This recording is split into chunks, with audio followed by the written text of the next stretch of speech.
सर्वांना माझा नमस्कार। मुख्यमंत्री माझी लाडकी बहीण योजनेत यापूर्वी अर्ज सादर केलेल्या महिलांच्या अर्जांच्या फेर तपासणीमध्ये कुठल्याही स्वरूपाचे आदेश महिला व बाल कल्याण विभागाला प्राप्त झालेले नाहीत। त्यामुळे यापूर्वी लाभ घेतलेल्या 15,70,000 महिलांना नोव्हेंबर व डिसेंबरचे प्रत्येकी 4200 रुपये मिळतील। पण ते पैसे नक्की केव्हा आपल्या खात्यात जमा होणार याची महिलांना खूप उत्सुकता आहे। तर महिलांनी अर्जासोबत सादर केलेल्या कागदपत्रांची पडताळणी केली असता साधारणतः 5% म्हणजे सुमारे 75,000 महिलांचे अर्ज यापूर्वीच बाद ठरले आहेत। कारण कागदपत्रांमध्ये चुकीचा आधार क्रमांक, पुसट व्रत, स्वाक्षरी न जुळणे, अर्जदार एक पण आधार दुसऱ्याचे अशा काही मानवी त्रुटी असू शकतात, याकडे लक्ष वेधण्यात आले आहे।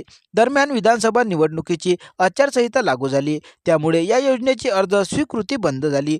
तेव्हापासून महिलांना या योजनेचे पैसे मिळालेले नाहीत आणि अर्जाची फेर तपासणी होणार अशा स्वरूपाच्या चर्चाही सुरू आहेत। तर महिला व बाल कल्याण विभागाकडून ही तपासणी केली जाणारच आहे असे सांगण्यात आले आहे। तर पुढच्या अपडेटसाठी सर्वांनी आपल्या चॅनलला सबस्क्राईब करा, बेल आयकॉनला क्लिक करा व व्हिडिओ कसा वाटलाय कमेंट करून नक्की सांगा। धन्यवाद।